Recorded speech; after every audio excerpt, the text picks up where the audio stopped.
यो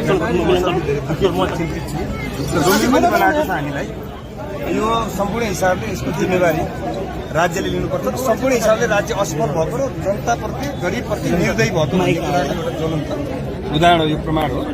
खास गरिकन सरकारका नीति र निर्णयहरूले जनतालाई दुःख दिने गरी जनतालाई यो ठाउँमा पुगाउने खालको बाध्य बनाउने गरिकन यस प्रकारको सरकारले बालन सरकारले नियम चाहिँ लागू गर्यो अथवा निर्णयहरू गर्यो, कानुनी चाहिँ उसले चाहिँ जुन एउटा प्रबन्ध गर्यो, व्यवस्था गर्यो, त्यसको उपज हो भन्ने ठान्छु म।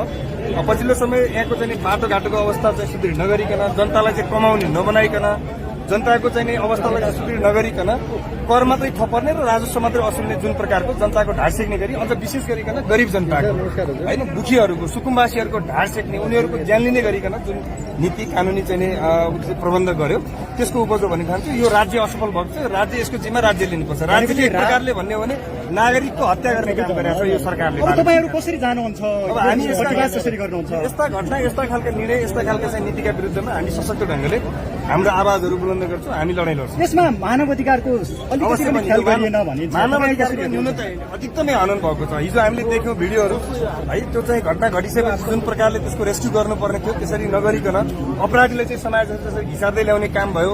हस्पिटलमा पनि एकदम ढिलो चाहिने अब एकदम राम्रो भइरहेछ, रामराज्य भइरहेछ भन्ने सरकारले वीरस्थलमा ल्याइसकेपछि जुन प्रकारको उपचार प्रक्रियालाई सहजीकरण भएन, एकदम ढिलो गरिकन गर्यो।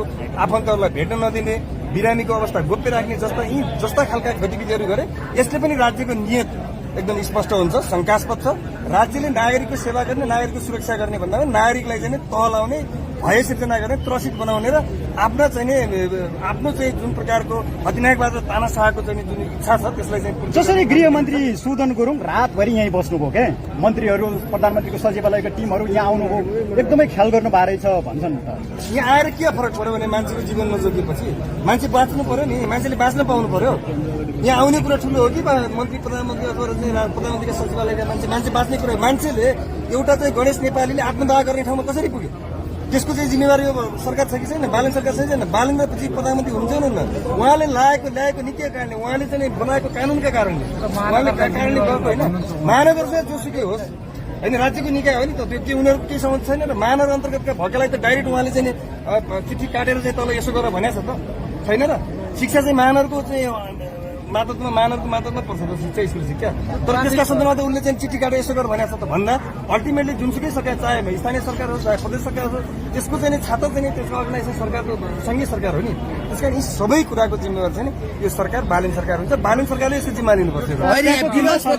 बुझेर बाहिर निस्किनु भयो, के पाउनु भयो? यो परिवारलाई भेट्दै गर्दाखेरि मलाई दुःख लाग्यो। हामीले आयौँ यहाँ, डाइरेक्टरहरूलाई पनि भेट्ने कोसिस गऱ्यौँ, हामीलाई पनि भेट्न दिनुहोस् न। हामी एकचोटि बुझ्छौँ भन्दा हामीलाई पनि भेट्न दिएन, परिवारलाई पनि भेट्न दिएन। जसरी यो गोप्य राख्ने, लुकाउने, सूचना लुकाउने थप शंकास्पद भइरहेको छ कि राज्य यो घटनामा यो हत्यामा संलग्न छ भन्ने कुरा नै छैन। बालन सरकार यो हत्यामा संलग्न छ भन्ने कुरा अहिले पुष्टि गरेको छ।